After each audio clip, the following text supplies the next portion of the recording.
কোনো আইনজীবী দাঁড়ায় নেই।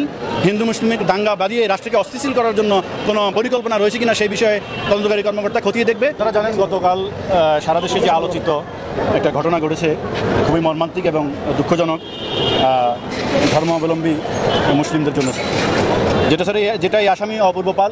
তিনি একজন হিন্দু ধর্মাবলম্বী। গত 4/10/2025 তারিখে তিনি একটা ইউনিভার্সিটির জার্নালিস্ট বিভাগের স্টুডেন্ট, সেটা হচ্ছে নর্থ সাউথ ইউনিভার্সিটি। সেই নর্থ সাউথ ইউনিভার্সিটির করিডোরে গতকালকে পবিত্র কোরআন শরীফকে হাতে নিয়ে সেটা মাটিতে ছুঁড়ে ফেলে এবং পা দিয়ে লাথি মারে এবং ছিঁড়ে ফেলে। সেটা যখন জানাজানি হয় এবং সেটা তার ফেসবুকে সে পোস্ট দেয়, জানাজানি হয়, ধর্মপ্রাণ মুসলমান এবং ওই বিশ্ববিদ্যালয়ের স্টুডেন্টরা তাকে আটক করে পুলিশে সুপর্দ করে।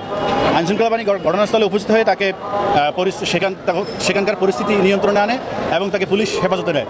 পুলিশ হেফাজতে নিয়ে ঘটনার সঙ্গে তার সম্পৃক্ততা পাওয়ার পরে বাটারা থানার পুলিশ এই একটা মামলা দায়ের করে পেনাল কোডের 225 এবং 225-এর এই ধারার বিধান মতে তার বিরুদ্ধে একটা মামলা দায়ের করে।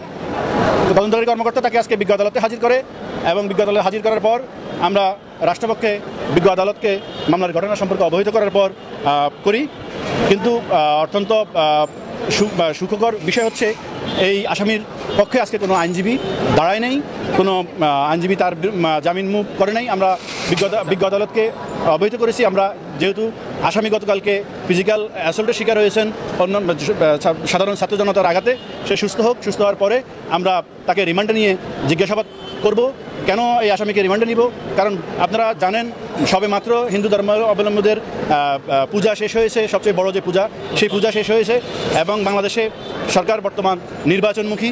এই সময়ে এই হিন্দু মুসলিমের দাঙ্গা বাঁধানোর কোনো পরিকল্পনা আছে কিনা বা রাষ্ট্রের কোনো ষড়যন্ত্র আছে কিনা নির্বাচনকে ভিন্ন খাতে প্রভাবিত করার জন্য এবং কোনো অপ্রীতিকর ঘটনা ঘটানোর জন্য এবং হিন্দু মুসলিমের দাঙ্গা বাঁধিয়ে রাষ্ট্রকে অস্থিতিশীল করার জন্য কোনো পরিকল্পনা রয়েছে কিনা সেই বিষয়ে তদন্তকারী কর্মকর্তা খতিয়ে দেখবে।